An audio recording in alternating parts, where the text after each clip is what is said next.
Hi and welcome to this call with Agillic and the company's CEO Emma and CFO Claus Boysen. Today's topic is the Q4 and annual results for 2023, which came out this morning. Before I hand over the call to the management, I will remind the audience that you can write in your questions here in our platform in the comment section.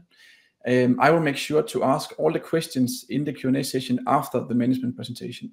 And with that said, I will hand over the word to you, Emma. Thank you very much, and thank you for those who are joining us for this morning's session. My name is Emre. I'm the CEO of Agillic. And I'm Claus Boysen, the CFO of Agillic. And this morning, what we would like to do is we have shared our annual report and our ESG report for 2023 earlier today, and we would like to go into the details of the results, the strategy, the execution of the strategy, and the overall outlook for the future that we are looking for. So before we start with that, I would very much like to take you through very quickly about our company and our product, what we do. So for those who are joining us as the first time, Agillic is a customer experience platform, and it empowers brands to work with data and content to create and automate and send personalized messages, which we call it personalized communication to millions, because it has the capacity to do in a very, very large amount. Now, the interesting thing behind this one is because these kind of activities, they create top line and bottom line effect, which we collect these under effectiveness of higher conversion for our customers, enhanced customer satisfaction, higher retention, and increased customer lifetime value for those who are using the platform. And besides the efficiency or effect of our platform, which is easy to work with, it's an automation platform, it is simple to work with, brings increasing efficiency results for those customers of ours working with the platform. If we take a look at a snapshot, we are currently housing clients from 10 different markets in Europe. There are 222 of clients in our portfolio. They sit in very much in first-party data-rich industries. These industries will be retail, subscription type of businesses, finance, travel, hospitality. These are the type of verticals where there are high level of first-party data, where they are really interested into activating this data and this customer base through our platform. We're a 100% SaaS business. We do not do any professional services. So everything that we share with you is our SaaS numbers, AR numbers. They are driven from our licenses and transactional gains. We have around 50 employees from 11 different nationalities. The largest office is in Copenhagen. And to 2018, we have been listed in NASDAQ. And since then, we have been sharing our quarterly reports with the investors. If you look at our top line results for annual results for 2023, we have a revenue of 64.7 million, a positive EBITDA of 1.9 million. Our subscription part of the ARR has increased to 57.8 million, and the total ARR is around 70 million. We'll go into the details with much more granular evaluation of these. Now, in the world that we are operating, what are the realities that we are facing right now here in 2023 and as we are right now? So two sides that I would like to share. Number one is what kind of investments are being done in Europe. This is a result. This is a study from Gartner, which you can see on the left side of the page. There are IT spending investments increasingly happening in Europe. If you look at the largest portion of the investments are going to the software investments. And if you look at the percentages on the top, 45% of these investments are mostly looking into those effectiveness, and 53% on the operational efficiencies that I was also talking about earlier, which I'll talk more in a minute. On the other side of the page, this is the more dynamic environment in regards to the behavior, what's happening and how the purchase cycles are taking place. So we have talked about this earlier. In 2023, there has been a slowdown on the sales cycles, which is basically driven from the those clients that are prospects that we are speaking to, their decision-making process have been slower. Now, why? Because there are a couple of reasons for that, and we'd like to talk a bit about this. Number one is the behavior has changed. It's because the way that they have been purchasing IT solutions, software solutions, it has changed to a different way of looking and evaluating the investments. The decision-making process had been much more granular, and it changed the touch points. In the past, we were speaking to people in different levels, but now it's been pushed up because the investment decision-making has been pulled up to the higher levels of the organizations, and we are now speaking to top management and sometimes even on the board level. Now, it is also important to mention that we are an investment. Our average AAR is around 600,000. So we are not a small SaaS solution that you can buy with a credit card and a face and off you go. This is an investment. It affects the company's future from a results perspective. So the decisions have been pulling up. Now, what we have been doing in the meantime, because when you push the behavior upwards and the top management and board's involvement is coming into the picture, they are looking at something very different than what we used to work and interact with the different levels. Because the different levels in the lower levels, they were used to buying marketing solutions, or they knew exactly comparison everything. When you are coming up, you're speaking to people who has not purchased maybe a MarTech solution in the past. So their questions are more in the, what is the return on investment? What will be the top and bottom line effect that we will get, and how fast can we get that? What kind of other investments do we need to put into this one to work? So it's basically questions that are much more business driven. And that's what we have been working quite heavily in 2023, investing in a new department, looking into these areas to dig into, turning our conversations with our prospects and the conversations around results and business impact. And we are also pushing beyond. We are not selling a technology, just a license, but the total cost of engagement versus competition. So when we are looking at the competition, you shouldn't just look at the license fees, but you should look at the total cost of engagement within a certain period of time, what other investments you have to do, from the internal users that you have to hire new people, to you have to have multiple partners, and how long would that take, and the whole big picture. When you look at this, we are in a very, very competitive stage. So this picture should give you a kind of an understanding of what we have been going through in 2023, and this is the new world that we'll be living as of now for 2024, because this is not going to change in the short period of time.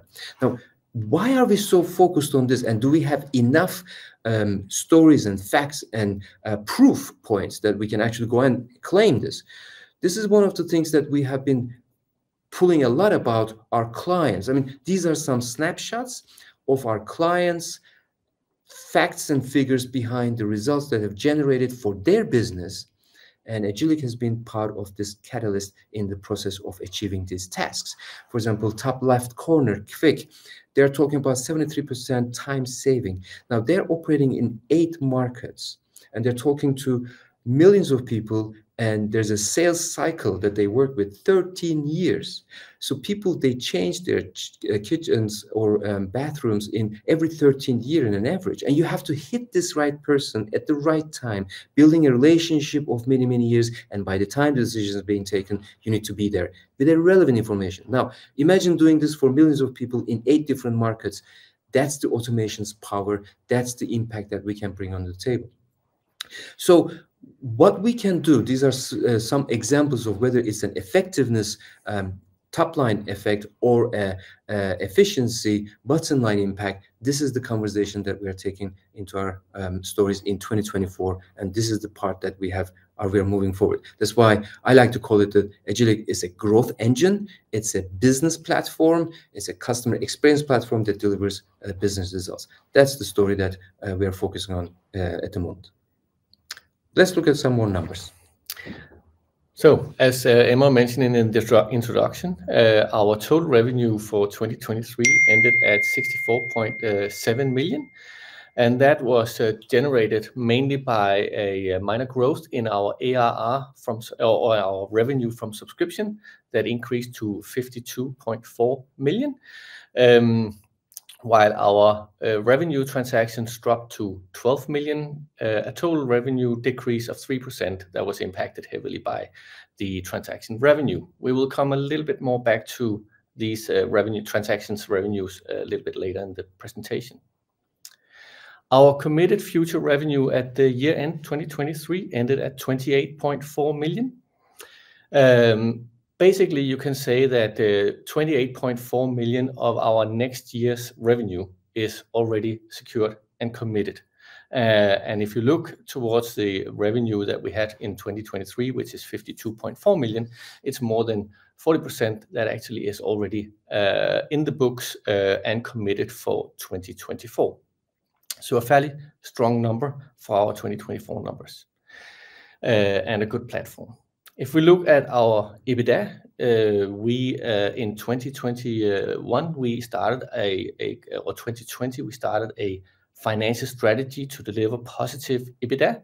We have done that now for the 4th consecutive year and growing it each year. And now this year we ended at 1.9 million EBITDA versus the 1.1 million last year, an increase of 71%. If we then go further into the ARR numbers, also split between ARR from subscription and ARR from transactions. So over the last many years, we have grown our ARR from subscription, which is the core side of the business and generating the highest margin to the company. And we ended the 2023 with 57.8 million in ARR from subscription. The total ARR, although, changed at -9% compared to last year, and that was impacted purely by the decrease in ARR from transactions. So if we go a little bit more into the ARR of transactions, what happened? So when we looked into 2023, a year ago, we saw that each consecutive year, we started the year and grow every year towards the end of the year. And this year, it was more like a balanced from Q2 and until the year end.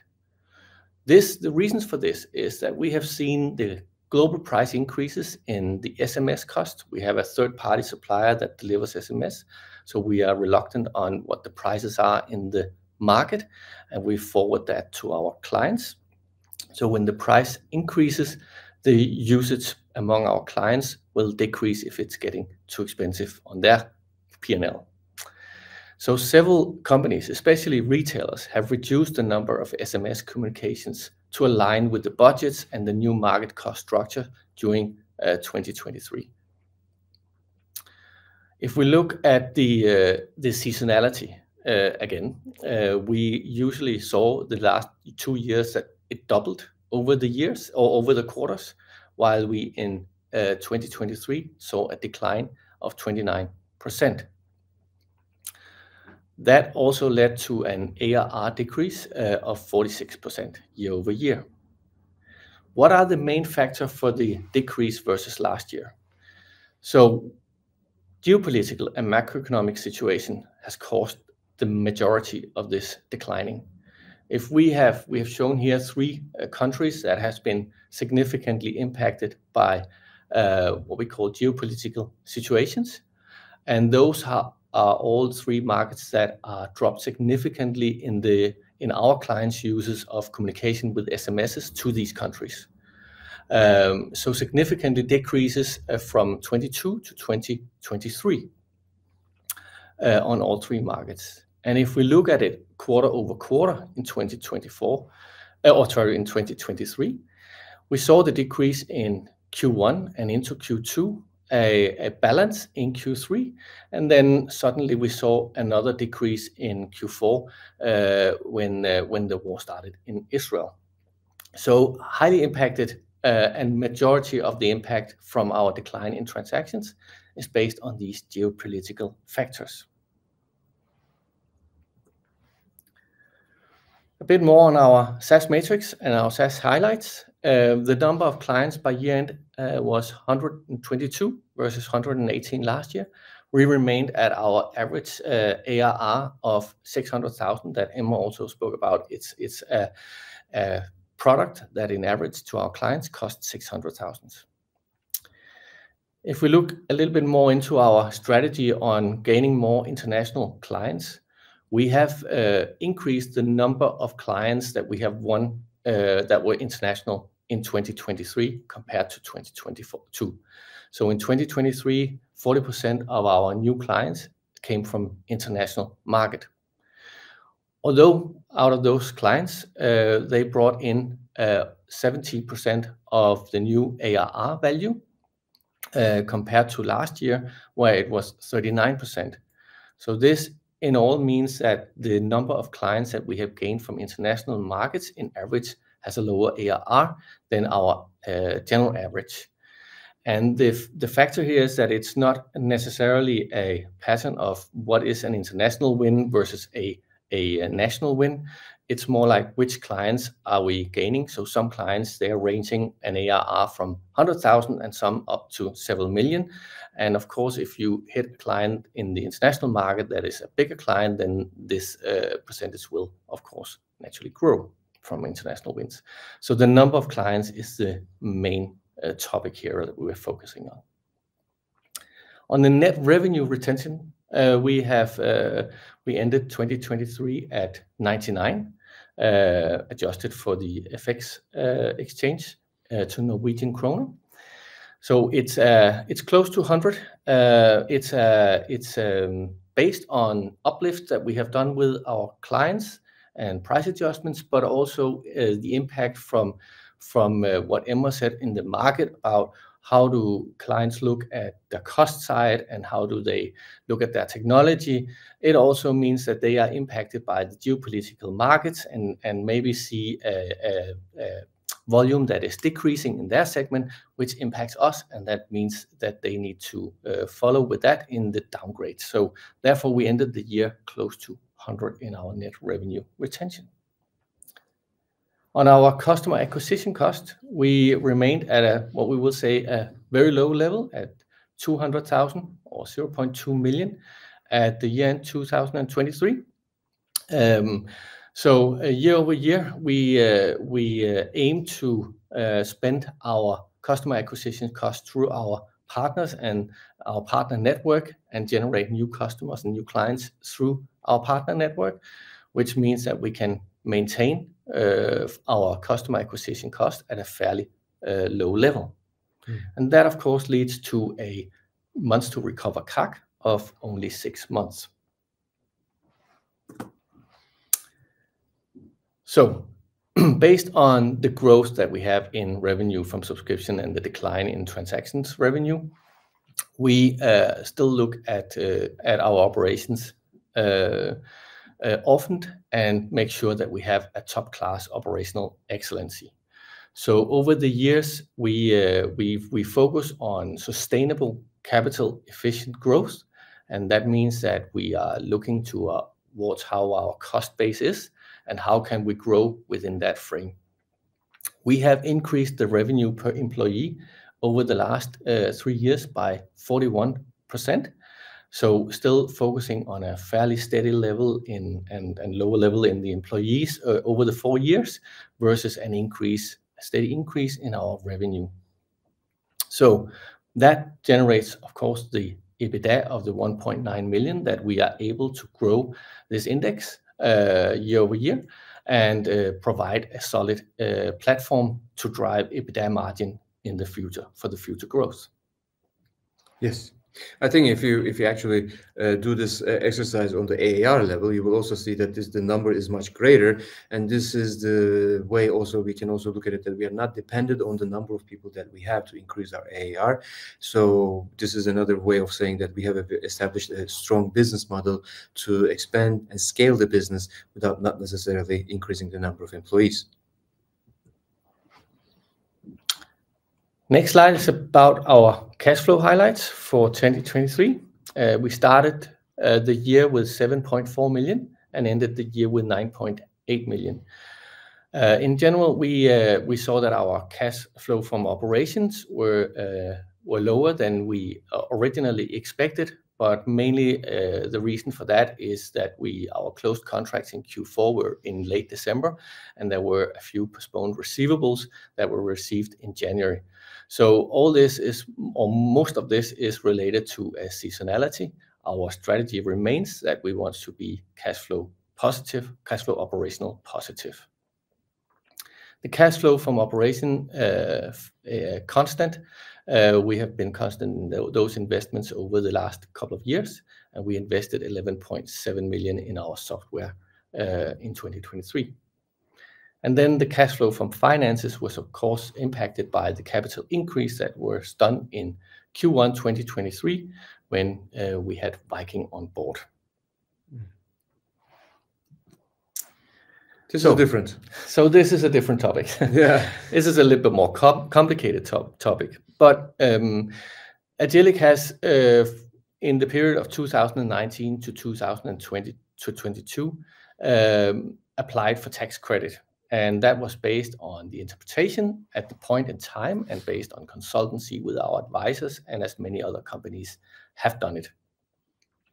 However, lately, or in the latest period of time, there has been a change in the assessment and interpretation from the Danish tax authorities. And that changes also our point of view of how we are going to present the numbers in our financials. So in 2019 and 2020, we have received tax credit for 6.4 million. Those 6.4 million that we have received, we are now in a position where we have requests from tax authorities, and we have an appeal of the case of a verdict from the tax authorities that we potentially can end up repaying those 6.4 million, which including interest would be 8.3 million. So the maximum repayment to the tax authorities for the tax credit we have applied for and received in 2019 and 20 is the 6.4 million plus interest. Then we have also applied for tax credit in 21 and 22.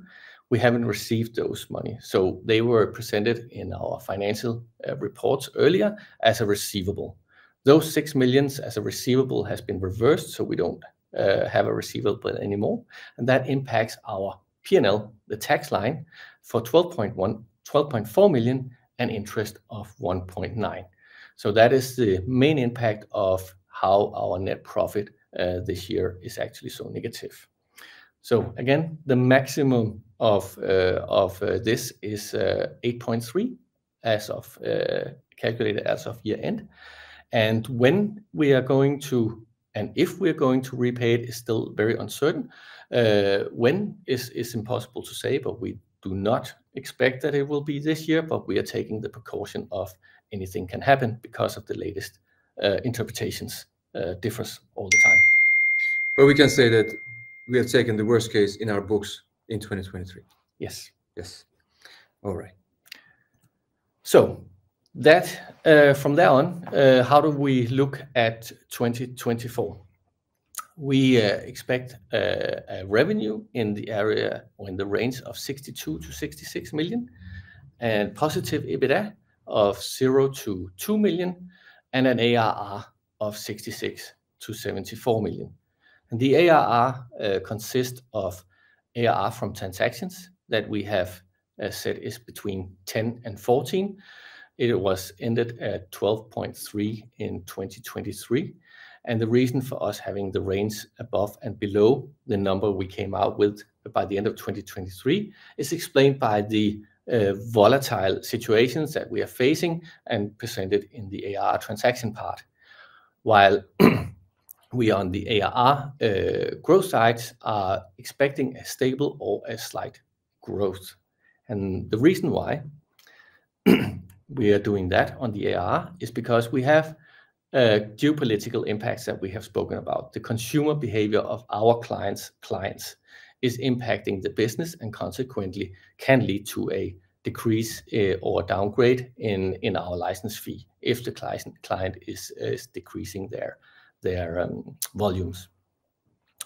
We have made a reservation for a potential reduction in ARR because in our guidance, because we see that that we have during 2023 and potentially also into 2024, see business and technology consolidation.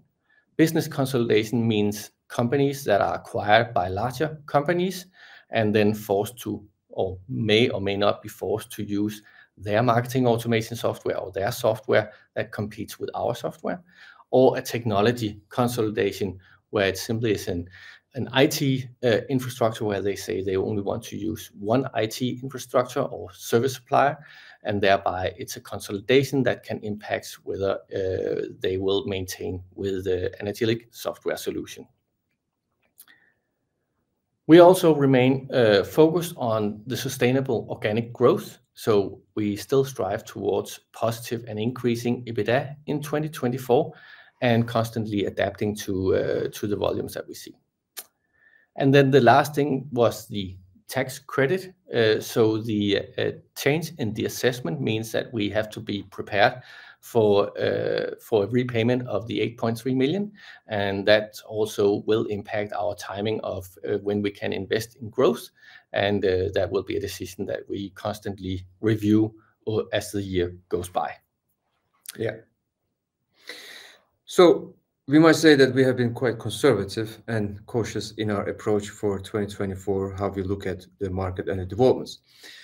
But on the other side, we are also we are a technology company, and we have a product, and we constantly invest on this one. And what I would like to give you a bit of a highlight about a couple of very important items in regards to our platform and what we are working and about to complete and where we're starting in 2024. So number one, and I don't think any soul left in the business world today that hasn't heard about the AI movement and the impact on the businesses. And it is so relevant and highly easy for us to work with because of our products construction. So let me just start with this. What we have already done in 2023 is how we have integrated AI solutions into Agillic platform. Now, when I say AI solutions, there are so many of them. These are every industry has number of suppliers working with very specific algorithms designed for different use cases, solving different problems for these industries. As a best of breed platform, what we have achieved to do is combined our platform to these kind of solutions that our clients have chosen to work with in their business. We have a couple of examples of these. We are coming out actually some cases very shortly with some really good results behind it. And this allows us to say we are AI ready because we can amplify the business outcomes immediately because we are integration ready.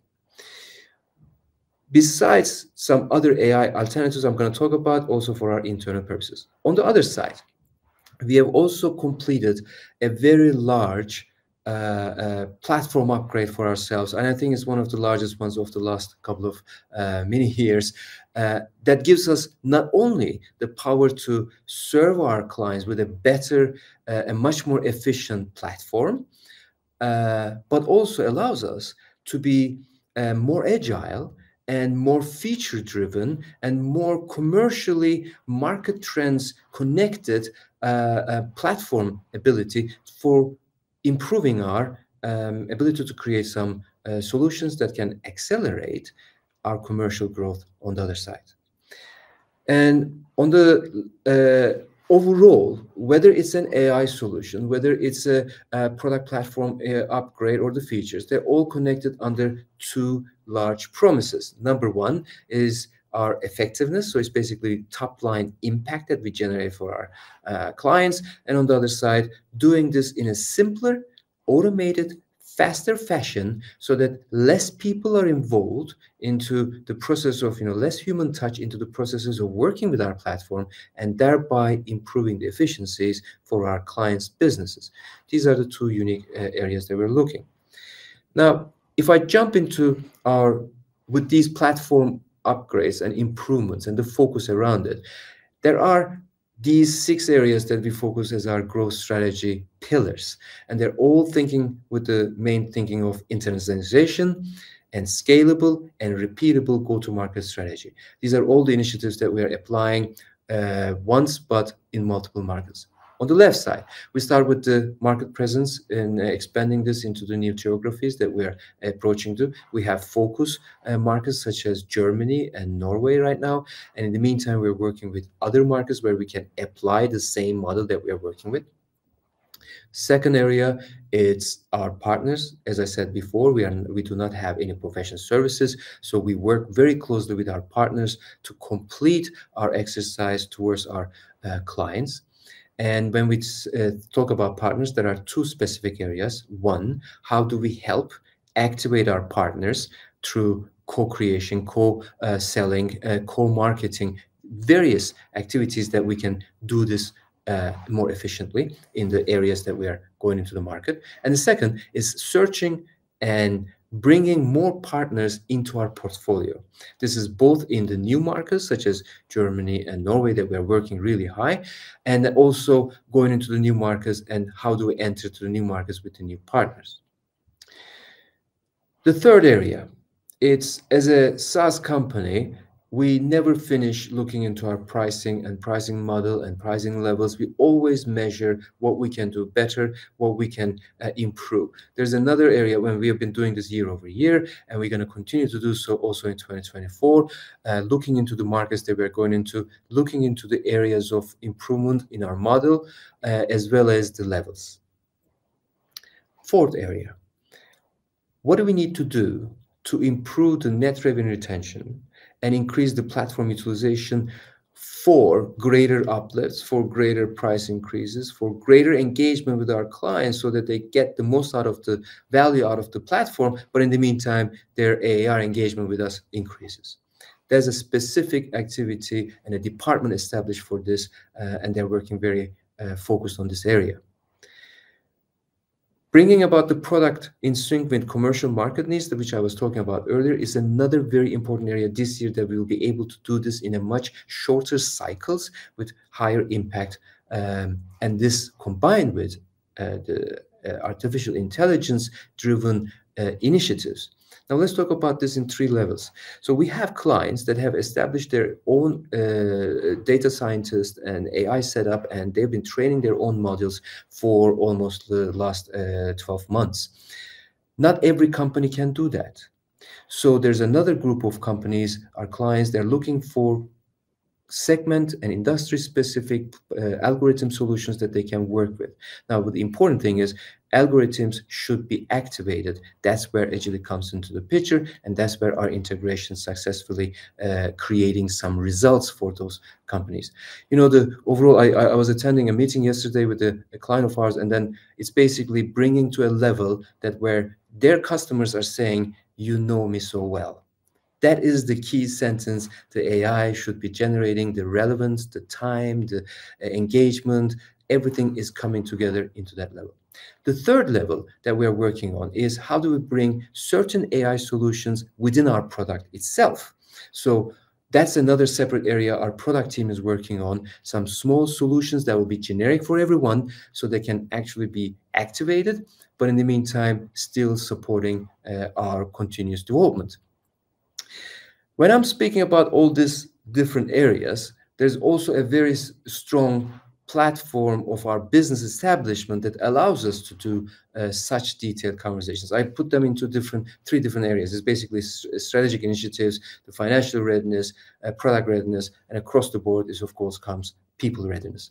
So the strategic readiness, it's what we believe that what we have established for our go-to-market activities and the way that we have established our strategy in this for the last couple of years, it is a solid, proven model that allows us to replicate and scale our business to grow in these new markets that we're establishing.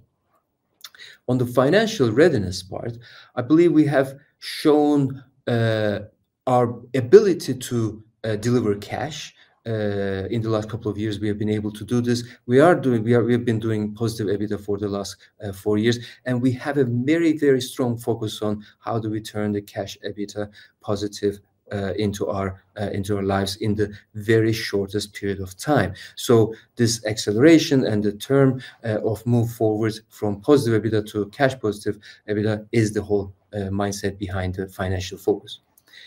And the product readiness, the elements that I've mentioned earlier, the way that we're looking at it, also supported with certain parts of it. For example, we are one of the very, very few, and actually less than two, left right now, independent customer success platforms operating within the customer experience platform, operating within Europe, that are fully compliant. Now, this gives us a tremendous edge, knowing that in a market such as Germany, that is a continuously increased focus around compliancy and choice being chosen as the compliant platform. And lastly, most of the things that we have talked about, I won't go through all the details, but the most important thing is we keep focusing on creating value, delivering value, effectiveness and efficiency on both top line and bottom line, and then being a modern product.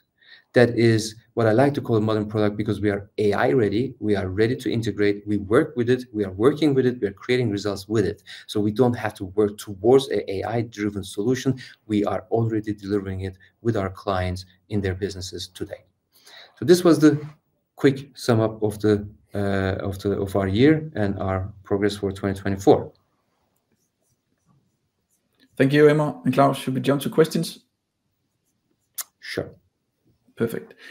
Okay, so here you have the commercial growth strategy ending, but we have a statement here from someone asking, many of Viking Ventures portfolio companies have grown through acquisitions of competitors. Is an M&A strategy also something that you consider? And in such a case, would that be to win new customers or improve your technology? And I guess you mentioned here that it wasn't a plan for you right now, but could it be something that if it comes up to you could be relevant for you? I mean, first of all, any kind of M&A strategy that should be driven by our board of directors naturally. But I would say, I mean, Claus just mentioned it a couple of minutes ago, consolidation is the name of the game. It's happening in 2023, 2024 in our client side and the companies that we're opposing. So it is, of course, an opportunity and a possibility. And when we say M&A can be in many different ways, from a technology perspective, from a market penetration perspective, from expanding your technology. There are so many different ways of looking at it.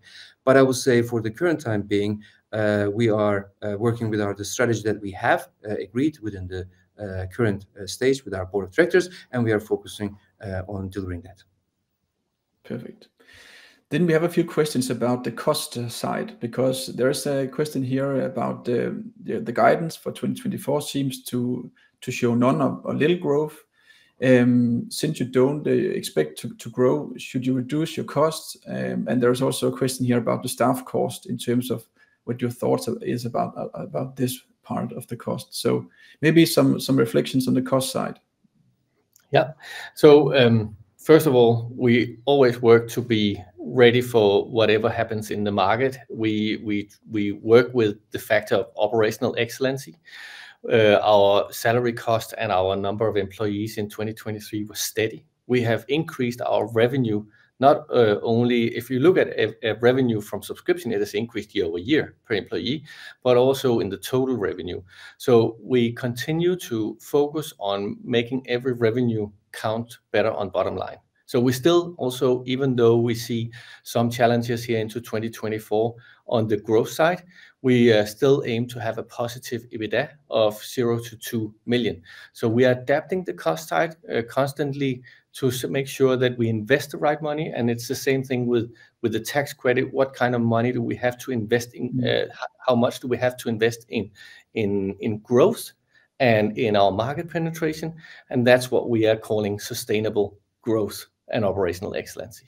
Mm-hmm. So more specific, can you live up to the cash flow expectation, positive operations in 2024 without reducing your costs?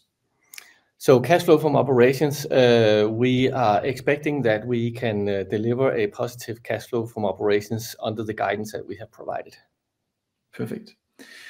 And then we also have a question about the revenue side. So I think the question here comes around when you have the slide, Emma, about the sales pitch, where you showed the value creation and the results from some of your customers, including Quick. I guess the question here is around why you don't generate more revenue on these customers when the results and the value creation are that high for the customers. So I can maybe start on doing that. So it's a combination of many clients. So some clients provides uplift, and those clients that we are speaking of, and that actually shows and utilize on our platform in the way that they are not struggling either with their own economies, for instance. Those we are uplifting. That's also why we are providing an NRR close to 100, because it's a combination of course downgrades but also uplifts. So we are utilizing and we are generating more revenue on those clients. Perfect. Then we also have some questions about the churn, and you mentioned the net retention rate. I know you don't report the churn in your annual report, but and you also mentioned the business combination for your client side, the technology combination as well. But can you give us some more flavor on it? Could there be something else in the market right now in terms of companies in financial issues and so on that also increase the churn rate, or the net, or you can say decrease the net retention rate? Do you see that as well? Companies are both, some are seeing financial struggles, some are seeing it because we have the macroeconomic impacts on how retail business is doing with the uncertainties and the volatile market conditions they have. So they are maybe pushed on their financial sides. It can also be companies in crisis, but it can also be companies that are acquired or looked into a different cost structure. So all those factors are naturally also impacting us.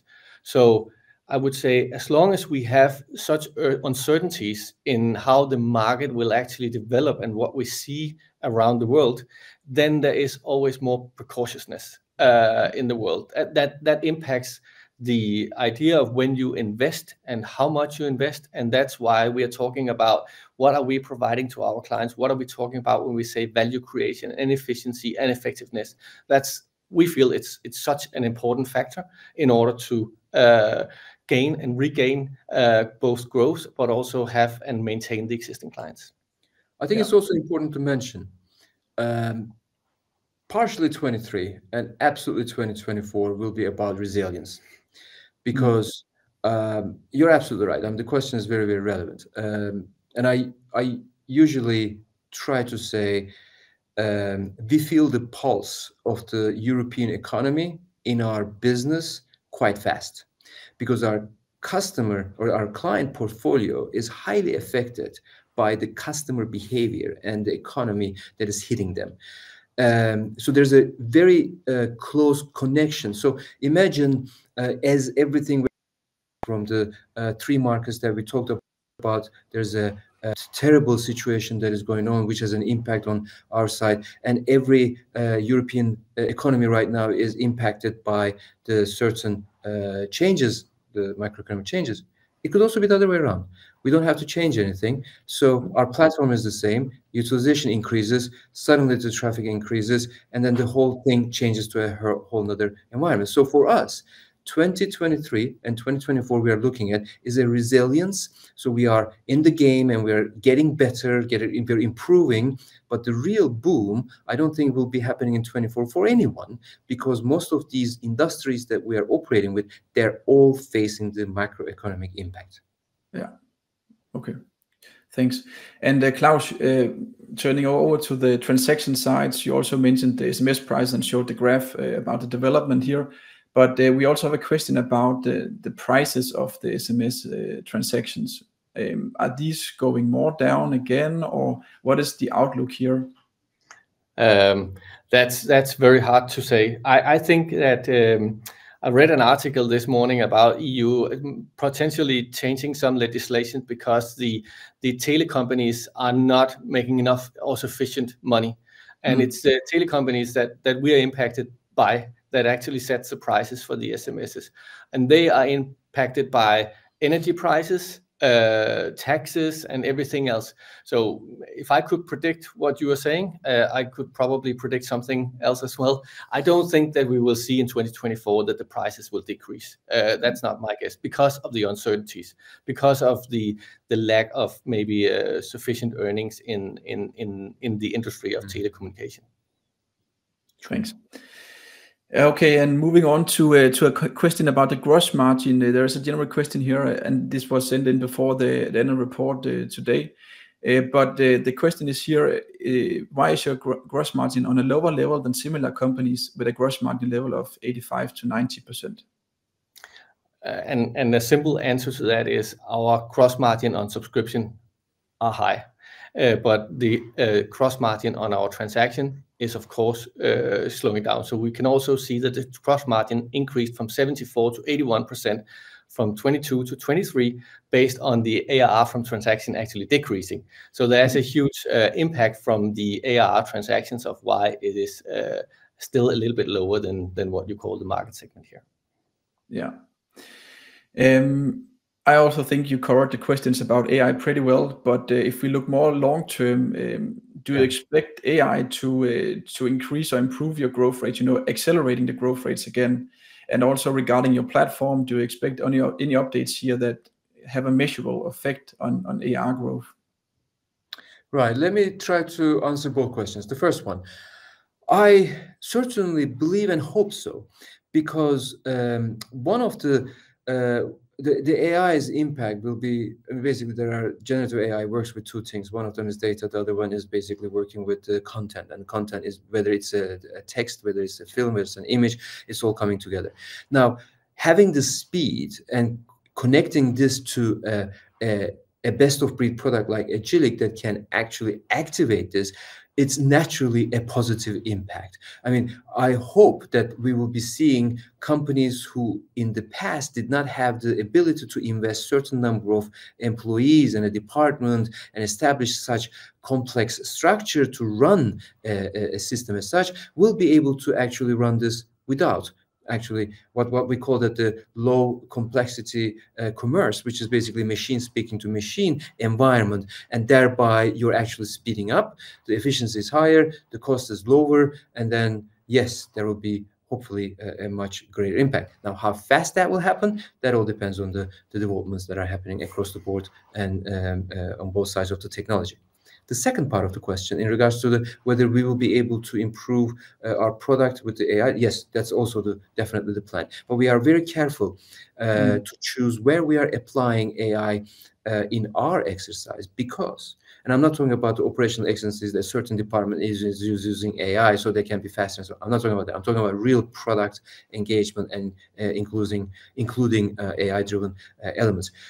It's very important that we build our products solid and future ready, and we do not try to be something that we are not. And this is a very big part of our R&D discussions, because you cannot compete with the AI companies working on a specific industry in a specific algorithm for a specific use case, because we are a company for a platform for many utilization points. So we need to be keep this position and allow us for integration as quickly as possible, as easy as possible, to explode the acceleration. Thanks.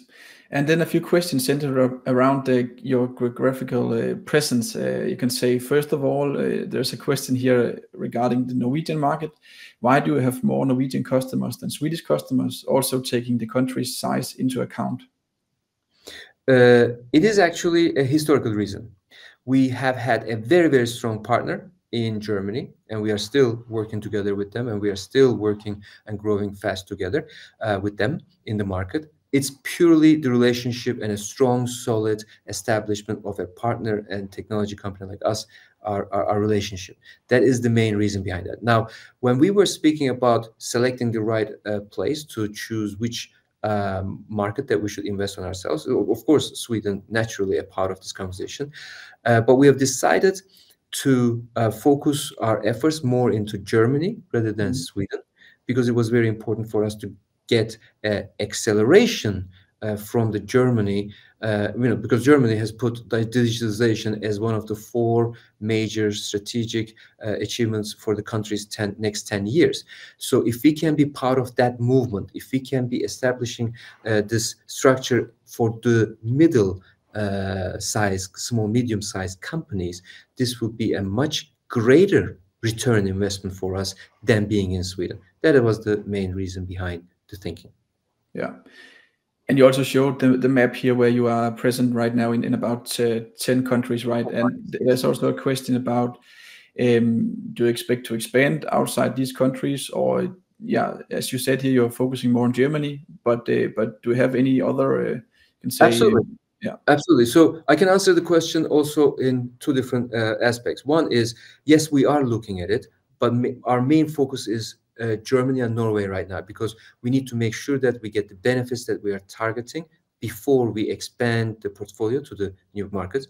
But in the meantime, behind the scenes, there are certain number of management members are working on new market, new partner engagements, because for us to approach and enter to a new market is highly driven from a partner relationship. So in US, if I can find the right partner with the right engagement, with the right, will we be able to expand to US? Yes. Is that what we're doing right now? Not yet. We are now first focusing on the right market that we have selected as Germany. So it's a stages that we need to go through. Yeah. And speaking about the different markets, we also just received a question here about what is the revenue in Denmark, Sweden, Norway, and DACH. And I know you don't report on this, Claus, but can you give us some flavor on maybe some of the market differences?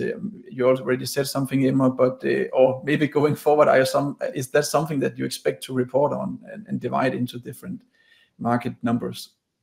So currently we're not, and therefore it's not possible to sort of elaborate further on that. But you can say we have our main office in Denmark. We have been established in Denmark for many years, so that is of course our main market. But that's also why we are using so much or more time and focus on internationalization. And we know what we have achieved in Norway and want to utilize further on that. And then we want to invest in Germany or in DACH, as Emma said. So that's pretty much also the level of revenue generation that's impacted by that. Sure. Okay, and then moving on to you can say more overall company. Question. I'm not sure if you can answer this, but what are your thoughts about being a listed company on First North Denmark? I can start. So the main idea behind being listed was originally for all companies that it should be an easier access to capital. But as well as I could ask you the same question, how has it been for the last 1 to 2 years? It has been much more difficult to raise capital on First North, and we have seen companies that has been delisting because it's a cost, and it has not been able to utilize on any capital or a little or limited capital increase from that segment. So it provides other benefits. It provides that we actually are more mature and ready in other areas on financial aspects, communication to the market when we talk to clients. So those aspects we definitely use First North for. But on the other hand, it has been a turbulent last year or 1.5 years also in the newspapers and the media. Perfect. And let's move on to a final question we just received here from the audience. It's essentially about a question here if you also should report positive EBIT. And I know you have this, you can say cash EBITDA strategic goal. So maybe you could just elaborate a bit on this. Yeah. So basically they're very, very connected. And the reason why they're connected, or at least they have been for the last couple of years, because the size of our investment almost equal the size of our depreciation. And that's actually EBITDA cash versus EBIT, except that we are also in our EBITDA cash taking into account the committed revenue development. So close to EBITDA cash already. Great. I think we went through all the questions from the audience, so I would like to say thank you very much to you, Emma and Claus. And with that, I would like to conclude today's presentation and wish everybody a good day.